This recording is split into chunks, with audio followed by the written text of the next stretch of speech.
Hello दोस्तों, आपका स्वागत है हमारे YouTube चैनल लॉ स्टडी पर। Hello friends, welcome to our YouTube channel law study.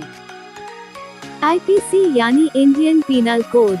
Hello दोस्तों, आज हम बात करने वाले हैं आईपीसी यानी कि इंडियन पीनल कोड के बारे में, जिसे हिंदी में भारतीय दंड संहिता और उर्दू में ईरात-ए-हिंद भी कहते हैं। आईपीसी क्या है? भारतीय दंड संहिता यानी IPC Indian penal code Bharat के अंदर भारत के किसी भी नागरिक द्वारा किए गए कुछ अपराधों की परिभाषा व दंड का प्रावधान करती है। अगर हम आईपीसी की बात करें तो यह भारत के पहले कानून आयोग की सिफारिश पर 1833 के चार्टर एक्ट के तहत आईपीसी भारतीय दंड संहिता आईपीसी 1860 में अस्तित्व में आया। भारतीय दंड संहिता कोड 1 जनवरी 1862 को ब्रिटिश शासन के दौरान प्रभावी किया गया था। आपको बता दें कि भारत विभाजन के उपरांत इस कोड को बाद में स्वतंत्र भारत और पाकिस्तान द्वारा अपनाया गया था। जम्मू और कश्मीर में लागू रणबीर दंड संहिता भी इसी संहिता पर आधारित है। आपको बता दें कि आईपीसी 1860 भारत के सभी नागरिकों के लिए लागू है। आईपीसी में कई बार संशोधन भी किया जा चुका है। अब इसमें यानी आईपीसी में 23 अध्याय तथा इसमें कुल 511 खंड धारा हैं।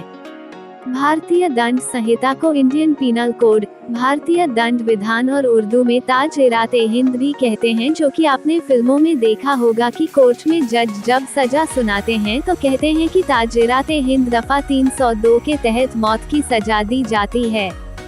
ये और कुछ नहीं बल्कि भारतीय दंड संहिता ही होती है और दफा का मतलब धारा या सेक्शन से होता है।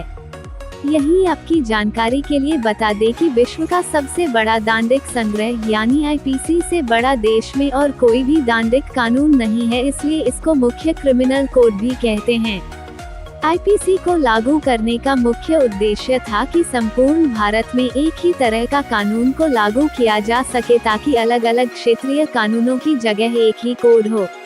आईपीसी कानून अपराधों के बारे में बताता है और उनमें से प्रत्येक के लिए क्या सजा होगी और जुर्माने की भी जानकारी देता है।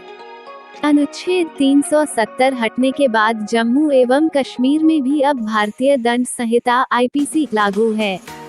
आइए जानते हैं आईपीसी की कुछ प्रमुख धाराओं के बारे में।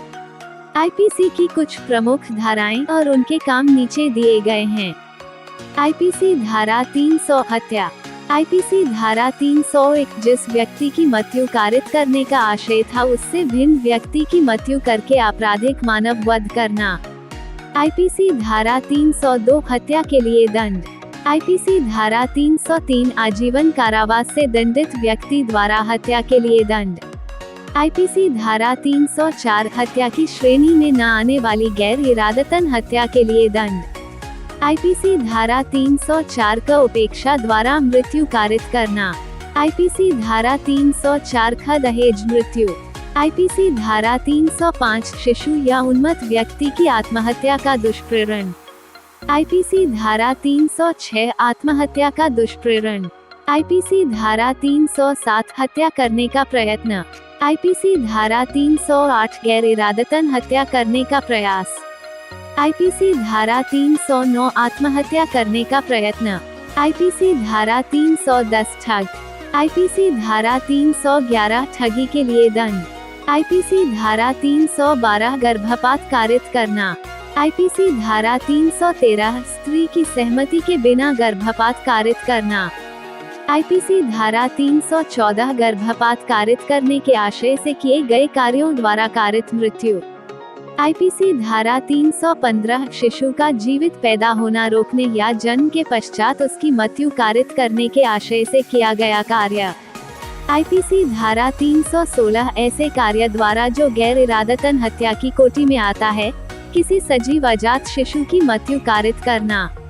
आईपीसी धारा 317 शिशु के पिता या माता या उसकी देखरेख करने वाले व्यक्ति द्वारा 12 वर्ष से कम आयु के शिशु का परित्याग और अर्शित डाल दिया जाना। आईपीसी धारा 318 मृत शरीर के गुप्त व्ययन द्वारा जन्म छिपाना। आईपीसी धारा 319 क्षति पहुंचाना। आईपीसी धारा 320 घोर आघात।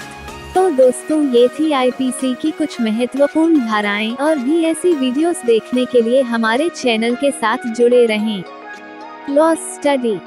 हमारी इस वीडियो को अंत तक देखने के लिए धन्यवाद। हमारे चैनल को सब्सक्राइब कीजिए और बेल आइकॉन को प्रेस करना ना भूलें। Law study.